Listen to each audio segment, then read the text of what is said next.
5.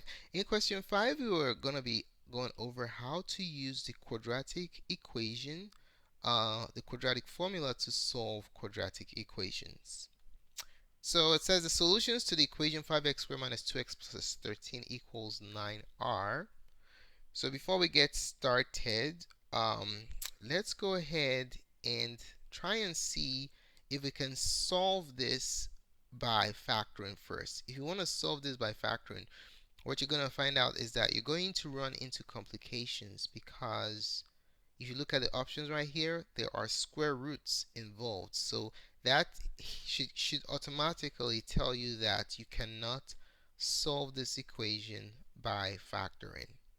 Okay? All right. Now, one thing you want to keep in mind is the first step if you want to solve quadratics by factoring or using the quadratic formula. The first step has to do with the form. Okay, so something that you really want to note is that you have to place the so when solving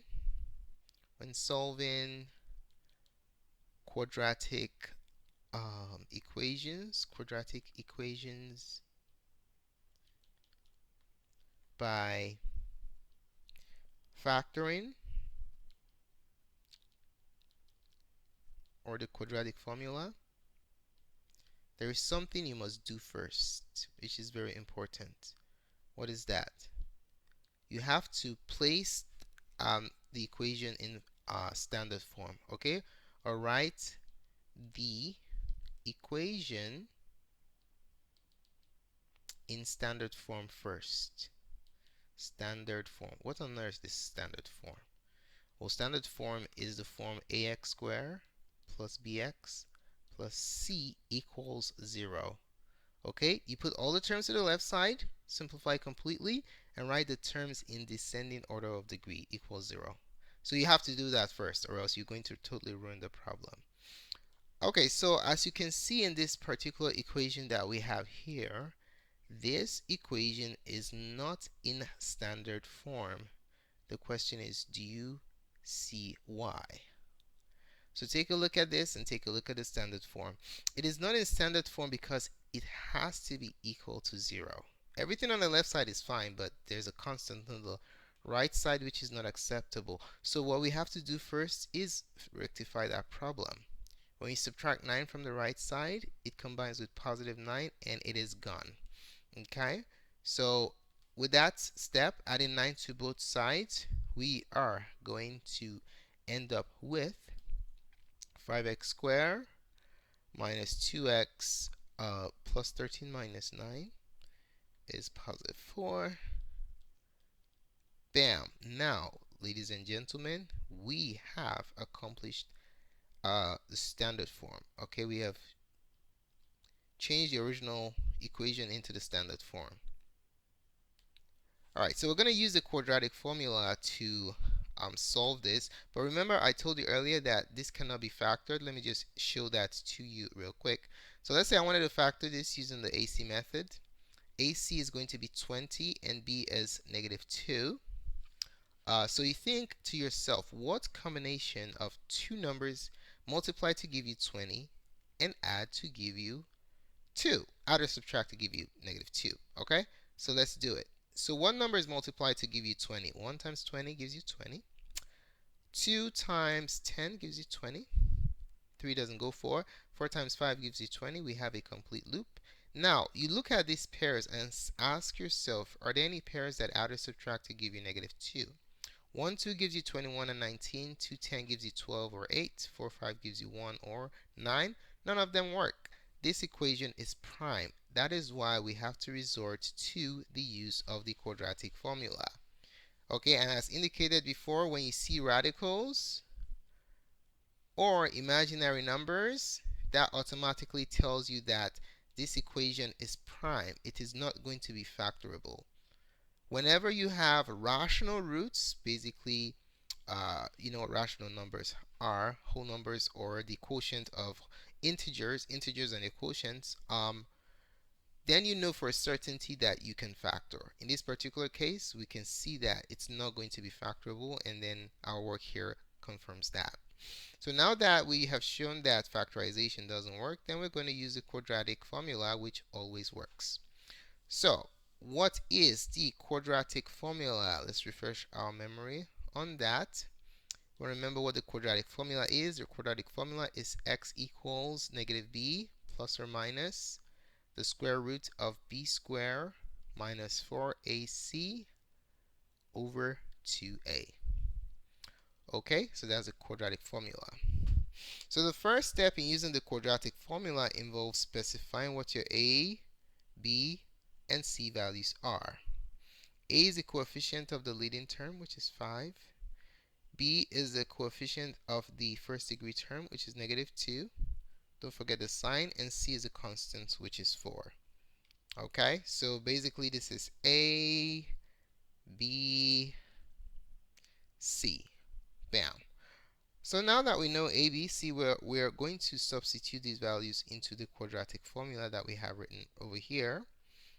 So that's going to give us x equals negative, now b is negative, so minus 2 plus or minus the square root of b squared, which is negative 2 squared, minus 4ac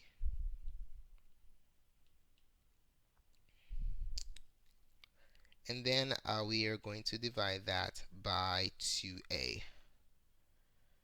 Okay, so divided by 2a. So 2 times 5, that's 2a. Alright, now let's proceed to simplify this using the order of operations. We're going to PEMDAS this real quick. Minus minus, this is going to be positive 2 plus or minus the square root of negative 2 squared. When you square a negative number, the minuses pair up and become positive. So that's positive 4 minus 4 times 5 is 20. 20 times 4 is 80. And then this entire thing divided by 2a, which is 10. 2 times 5. Alright, let's keep on simplifying. Using the order of operations, this quantity underneath the radical can be viewed as something grouped in parentheses. So we'll simplify that next. So that gives us 2 plus or minus the square root of 80. 4 minus 80 is negative 76 divided by 10. Alright, so we have a negative radical here. So the question is, can we simplify this? Well, let's see. What we're going to do is we're going to proceed to extract this radical term, put it to the side here for simplification if possible. Alright, so square root of negative 676. First thing you want to note is when you take the square root of a negative number, that negative comes out as the letter I. Alright, because the square root of negative 1 is I. So this comes out as an I. And let's break this down and see if we have identical factors that we can take out from here. So let's see. What goes into 76? Since it's even, 2 goes. 2 goes into 76 38 times. 2 goes into 73. Okay. And then take out another 2 because it's even. 2 goes into 38. 19 times. 2 goes into 3, 1, carry 1, 2 goes into 18, 9. And this is prime. Oh, nice. We have identical factors. So what is the square root of 2 times 2? Square root of 2 times 2 is the square root of 4. So guess what? The square root of 2 times 2 comes out as the square root of 4, which is 2. Okay? So the simplified form of negative 76 is 2, and then the I will multiply them by each other. And then this 19 right here doesn't have a partner to break out with, so it stays behind as a radicand. Alright, so it's 2I root 19. Alright, let's put that back into the equation. We are going to have x equals 2 plus or minus 2I root 19. And then we can proceed to split out the denominator. Okay, so this over 10 and this over 10. And then we can reduce further. 2 goes into 10 and 2 goes into 2. So we can divide this one by 2. So divide by 2, top and bottom. Same here. We can divide this 2 by 2 because 2 goes into 10.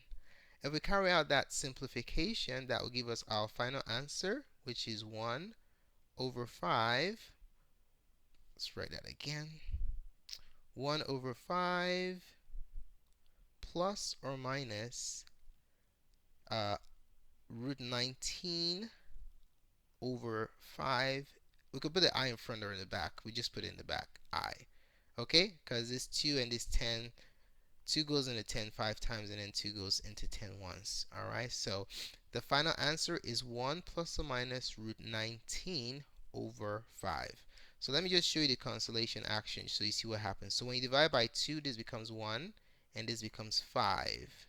That's why we have the 1 over 5 here, and then this becomes 1, and this becomes 5. That's why I have the root 19 over 5 here. So some people write it as with the I in front, some people have the I behind. It doesn't really matter. In this particular case, the correct answer is option number 2. Alright, so that's basically how you solve quadratic equations using the quadratic formula.